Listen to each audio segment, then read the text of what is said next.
रहीम। आज हम मज़ीद अपने एक नए टॉपिक के साथ हाजिर हुए हैं। केमिस्ट्री मेट्रिक क्लास के जो टॉपिक्स हैं, चैप्टर नंबर फर्स्ट हमारे टॉपिक्स चल रहे हैं और उसी का तसलसल हमने जारी रखे हुए हैं। आज जो हमने टॉपिक सेलेक्ट किया है वो है characteristics of forward and backward reaction. आज हम पढ़ने जा रहे हैं कि रिवर्स केमिकल रिएक्शन और बैकवर्ड यानी reverse chemical forward chemical reaction की जो प्रॉपर्टीज़ होंगी, जो करेक्टर होंगे, वो क्या होंगे। बुनियादी तौर पे अगर केमिकल रिएक्शन की हम बात करते हैं तो केमिकल रिएक्शन की जो बुनियादी टाइप्स हैं वो 5 हैं, जिसके अंदर composition reaction, second one decomposition reaction, third one single displacement reaction, double displacement reaction और कंबशन रिएक्शन। इसके अलावा अगर जब हम केमिस्ट्री की ब्रांच के तौर पर आते हैं और इक्विलिब्रियम की बात करेंगे तो इक्विलिब्रियम के अंदर मजीद 2 केमिकल रिएक्शन की हम बात करते हैं, तो उसके अंदर फॉरवर्ड केमिकल रिएक्शन और backward chemical reaction.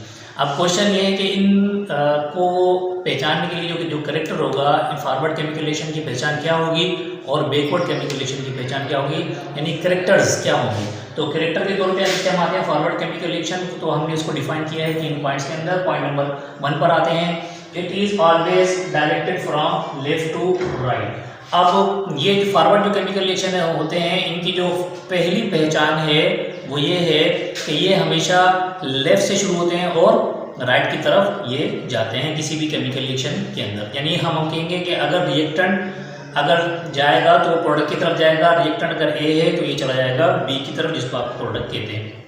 Point number 2 की तरफ आते हैं, रिएक्टेंट प्रोड्यूस प्रोडक्ट। यहाँ पर जो प्रोड्यूस है, प्रोड्यूस का मतलब आप पेश करना भी कहेंगे, इसको तैयार करना भी कहेंगे, इसको पैदा करना भी कहेंगे। तो रिएक्टेंट जो है वो बना रहा है प्रोडक्ट, जिसको आप शो किस तरह करते हैं कि ये केमिकल रिएक्शन हमेशा 2 पार्ट्स में होता है, रिएक्टेंट और प्रोडक्ट, ये 2 पार्ट्स हैं। और इस एरो का मतलब ये है कि ये जो केमिकल रिएक्शन है ये फॉरवर्ड की तरफ जा रहा है। थर्ड पॉइंट की तरफ आते हैं कि इस केमिकल रिएक्शन की जो रफ्तार होगी वो किस तरह होगी। शुरुआत के अंदर इनिशियली रेट इज फास्ट, जब केमिकल रिएक्शन शुरुआत में इसकी इब्तिदा होगी तो ये बहुत तेज होगा, बट ग्रेजुअली स्लो डाउन, फिर आहिस्ता आहिस्ता ये कम होता चला जाएगा जब तक कि प्रोडक्ट कंप्लीट तौर पे तैयार हो जाए।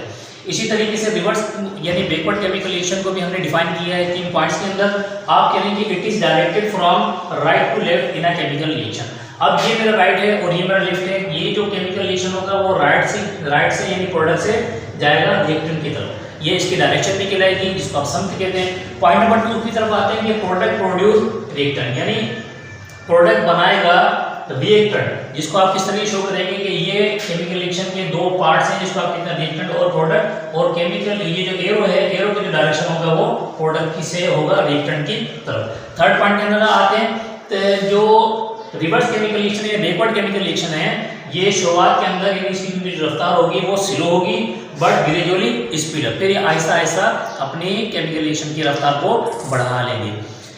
होप दैट कि ये टॉपिक आपको समझ आया होगा। चैनल को सब्सक्राइब कीजिएगा। Thank you very much. अल्लाह हाफ़िज़।